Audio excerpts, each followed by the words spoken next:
영상 시작하기에 앞서서 리플 장기적으로 큰 상승을 보신다면 제 채널이 분명히 도움이 되실 거라고 생각을 합니다. 구독 한 번씩만 부탁드리겠습니다. 감사합니다. 그리고 리플 장기 투자 전용 멤버십을 오픈을 했는데요. 오픈 채팅방에서 리플 장기 의견을 같이 공유하는 방식으로 현재 진행을 하고 있습니다. 해당 등급의 멤버십을 가입을 하시면 장기 투자 단체 톡방 주소가 있습니다. 해당 부분도 참고해 주시면 감사하겠습니다. 그리고 제가 리플 장기 투자 전용 멤버십 오픈을 하면서 오픈 이벤트를 준비를 했는데요. 해당 오픈 이벤트도 참고해 주시면 감사하겠습니다. 리플 분석 시작하겠습니다.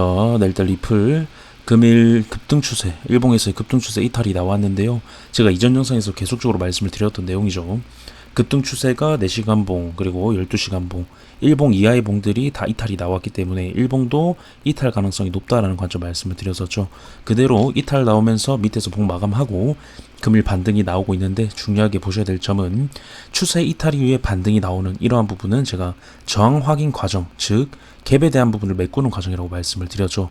그래서 상승에 대한 부분도 볼 때 어떤 하락 추세에 대한 돌파가 나온 이후에 해당 구간의 지지를 만들어야지만 해당 구간까지 내려오지 않고 지지 확인 이후에 더 크게 올라갈 수 있다는 관점을 말씀을 드렸는데, 지금은 반대입니다. 상승 추세 이탈 이후에 저항을 확인하는 과정이죠. 저항이 확인이 되면 다음 구간까지 빠질 가능성이 높아지는데요.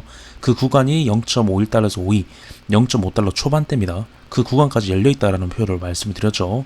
급등을 만들어내는데 급등 추세 이탈이 나오고 저항이 확인이 됐다라는 건 결국에 여기서 지지를 만들지 않고 급등을 만들었기 때문에 그 구간까지 열려있다라는 부분으로도 설명이 됩니다. 그래서 제가 열려있다라는 표현을 계속 강조를 드리는 거고요. 지금 굉장히 위험합니다. 제가 낭떠러지라는 표현을 써드렸죠.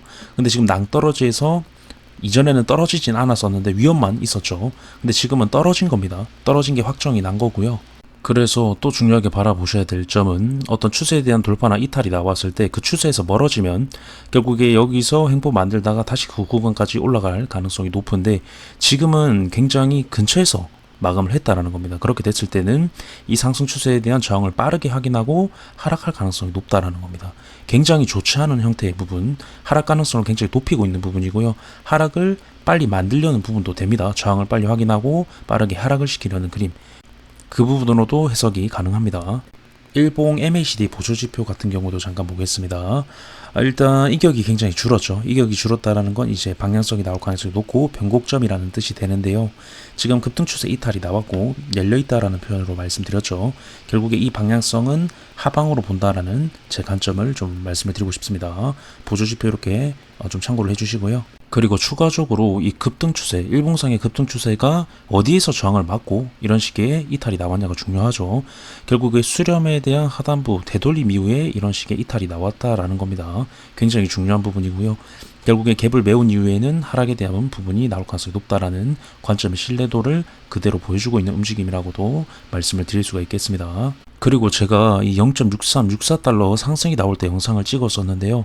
그때 4시간 봉에서 급등 추세 이탈 이후에 지금 추세를 돌리고 있다, 하락에 대한 추세를 돌리고 있다라고 말씀을 드리면서 갭을 메운 이유, 이런 식의 급등 추세 이탈이 나왔다라는 건 하락에 대한 확률이 굉장히 높다라는 부분이 된다. 제가 차트를 보는 데 있어서 탑3 안에 중요하게 보는 부분 중 갭 메우기, 그리고 이 기울기에 대한 어떤 추세에 대한 이탈, 해당 부분 굉장히 중요하다고 말씀을 드렸는데요. 지금도 마찬가지입니다. 탑3 안에 드는, 제가 차트를 보는 데 있어서 중요하게 생각하는 부분, 갭을 메우고 일봉상의 급등 추세 이탈, 탑3 안에 드는 굉장히 중요하게 보는 요소 중 하나입니다. 결국에는 하락 가능성이 굉장히 높다라는 부분을 말씀을 드리고 싶은 거고요. 그래서 매우 위험하다라는 관점을 여기서 드렸죠. 지금도 마찬가지입니다. 지금은 저는 더 위험하다라고 생각을 합니다. 여기는 4시간 봉짜리였고 여기는 1봉짜리입니다. 1봉이 더 큰 봉이죠. 그렇기 때문에 하락분이 이때보다 더 클 확률이 높다라는 제 관점도 말씀을 좀 드리고 싶고요. 그리고 주봉 잠깐 보겠습니다. 일단 주봉 내일 마감입니다. 주봉이 내일 마감인데요. 일단 주봉 추세 같은 경우에도 제가 0.46에서 47 구간까지 갭이 있다라고 말씀을 드렸었죠. 그래서 이번 주, 다음 주입니다. 다음 주 주봉이 0.46달러 부근인데 그 다음 주로 넘어갔을 때는 가격대가 더 낮아질 수가 있습니다. 그래서 이번 주 혹은 다음 주까지 0.46 혹은 0.5달러 부근까지 하락에 대한 부분이 좀 나와줘야 추세의 반전에 대한 가능성이 높다. 그래서 저는 오늘 당장 큰 하락이 나와도 이상하지 않다라고 생각하는 구간이지만 오늘 하락이 나오지 않더라고 해도 다음 주 하락에 대한 가능성은 저는 높아 보입니다. 결론적으로 하락 가능성이 굉장히 높다. 제가 차트를 보는 데 있어서 중요한 부분들이 다 녹아 들어가 있는 현재 단기적인 움직임이다라고도 말씀을 드릴 수가 있겠고요. 추세 회복을 만들어서 더 크게 상승을 만들려고 했다면 이런 식의 음봉이 아니라 여기서 추세 이탈시키지 않고 그대로 올라갔을 겁니다. 근데 바로 이탈 나왔죠. 그렇기 때문에 하락 가능성이 높아졌다는 겁니다. 가야 할 자리에서 가지 못하면 더 크게 빠진다라는 부분을 말씀을 드리고 싶고요. 지금 구간이 그러한 구간이다. 그러한 모습이다라고도 강조를 드릴 수가 있겠습니다. 마지막으로 가장 중요한 부분은 추세 근처에서 봉을 마감을 시켰다라는 겁니다. 그것도 이탈을 해서 마감을 시켰다라는 거고, 만약에 어제 빅쇼트가 나와서 이탈을 크게 시켰다라고 하면 오히려 상승 가능성이 높았을 겁니다. 근데 이 추세 근처에서 마감을 했다라는 건 저항을 빨리 확인하고 빠르게 하락을 시키려는 의도다라는 제 관점을 강력히 좀 말씀을 드리고 싶습니다. 제가 차트를 보는 데 있어서 또 중요하게 보는 요소 중 하나입니다. 해당 부분 좀 말씀을 드리면서 분석을 마치도록 하고요. 영상 유익하셨다면 구독, 좋아요, 알림 설정 부탁드리겠습니다. 감사합니다.